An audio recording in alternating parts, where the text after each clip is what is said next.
নমস্কার বন্ধুরা, কেমন আছেন সবাই? সুভাষিনী লাইফের নতুন একটা ভিডিওতে আপনাদের সবাইকে স্বাগত। আজ আমি আপনাদের সাথে চিড়ের পোলাও বানানোর রেসিপিটি শেয়ার করব। এর জন্য নিয়েছি একটা ফ্রেশ বড় গাজর, সঙ্গে নিয়েছি একটা বড় পেঁয়াজ। দেখুন এই ধরনের পেঁয়াজ নিয়েছি, আর নিয়েছি দুটো মিডিয়াম সাইজের আলু, নিয়েছি একটা আদা, একটুখানি আদা নিয়েছি, দুটো কাঁচা লঙ্কা নিয়েছি। আপনারা কাঁচা লঙ্কাটা আপনাদের প্রয়োজন মতনই নেবেন, আমি যেমন ঝাল খাবো সেরকমই আমি নিয়েছি। আর একটা বড় ক্যাপসিকাম নিয়েছি। আর এখানে আছে কিশমিশ, কাজু, দারুচিনি, দুটো লবঙ্গ, একটা এলাচ আর একটু তেজপাতা। আর এখানে ঝরঝরে চিড়ে রয়েছে। দেখুন চিড়েটা কি সুন্দর। আপনারা চিড়েটাকে একটু বেছে নেবেন, এর মধ্যে যেন খুঁত না থেকে যায়, তাহলে খারাপ হবে খেতে। আর এখানে ওই গাজরগুলো কুচি কুচি করে কেটে নিয়েছি, পেঁয়াজগুলোও তাই কেটেছি, আর এই ক্যাপসিকাম আর একটু আদা কুচে নিয়েছি। আদাগুলো এরকম চপ করে নেবেন। এবার চিড়েটাকে এক গ্লাস জল দিয়ে আমি ভালো করে একটু ধুয়ে নিচ্ছি। এক গ্লাস দু গ্লাস আপনারা আপনাদের মতন করে চিড়েটাকে ভালো করে ধুয়ে নেবেন। ধুয়ে নিয়ে জলটাকে ঝরাতে দেবেন, ঝরিয়ে কিছুক্ষণ এটা রেখে দেবেন। জল ঝরানো চিড়ে এইভাবে একটু খেলিয়ে রেখে দিলাম। কড়াইতে রিফাইন অয়েল দিয়ে দিলাম। গ্যাসের ফ্লেমটা আস্তেই থাকবে। তেলটা খুব গরম হয়ে গেছে, তাই দিয়ে দিলাম দারুচিনি, এলাচ, লবঙ্গ আর তেজপাতাটা। একটা দারুণ সেন্ট বেরোচ্ছে। এবার এর মধ্যে দিয়ে দিলাম গাজর কুচি, আলু আর ক্যাপসিকাম, লঙ্কা সব একসাথে দিয়ে ভালো করে নাড়াচাড়া করে নেব। এইভাবে একটু নাড়াচাড়া করার পর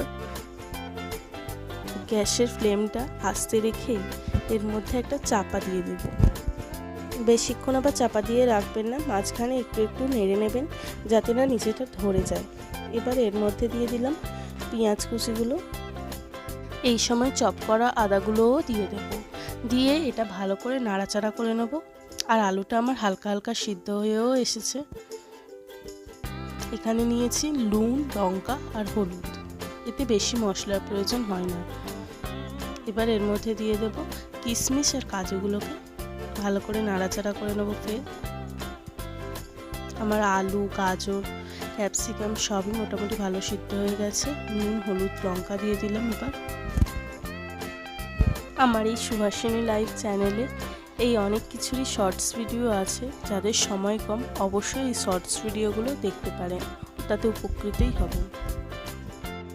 দেখুন সবজিগুলোর কালার কি সুন্দর এসে গেছে। এবার এর মধ্যে জল ঝরিয়ে রাখা চিড়েটা দিয়ে দিলাম। চিড়েটা দিয়ে এবার ভালো করে এটা নাড়াচাড়া করে নেব যাতে না কোথাও শক্ত হয়ে থাকে। এখন এর মধ্যে 2 চা চামচ চিনি দিয়ে দেব। চিনি দিলে কিন্তু রান্নার স্বাদ বেশ ভালোই হয়। আবারও বলছি, চিনিটা আপনারা যেমন খাবেন তেমনই দেবেন। অনেকে ঝাল ঝাল খেতে পছন্দ করেন, তারা চিনিটাকে অ্যাভয়েড করতে পারেন। এবার এর মধ্যে দিয়ে দিলাম একটু গরম মশলা, সঙ্গে 1 চা চামচ পরিমাণ ঘি দিয়ে দিলাম। এবার গ্যাসের ফ্লেমটা বন্ধ করে দেবেন, দিয়ে ভালো করে নাড়াচাড়া করে নেবেন। এইভাবে দেখুন চিড়েটা কি সুন্দর ঝরঝরে হয়েছে, আর দেখতেও খুব মারাত্মক সুন্দর লাগছে। ব্যাস, এবার এইভাবে পরিবেশন করুন। আর যদি ভিডিওটি ভালো লেগে থাকে আপনার পাশে থাকবেন এবং অবশ্যই সুভাষিনী লাইভ চ্যানেলটিকে সাবস্ক্রাইব করবেন। লাইক, শেয়ার অ্যান্ড কমেন্ট করতে কিন্তু ভুলবেন না। বাড়িতে অতিথি আসলে আপনারা এই ধরনের ব্রেকফাস্ট করে দিতে পারেন, অথবা বাচ্চাদের স্কুলের টিফিনে এই ধরনের ব্রেকফাস্ট দিলে কেমন হয়। Thank you for watching.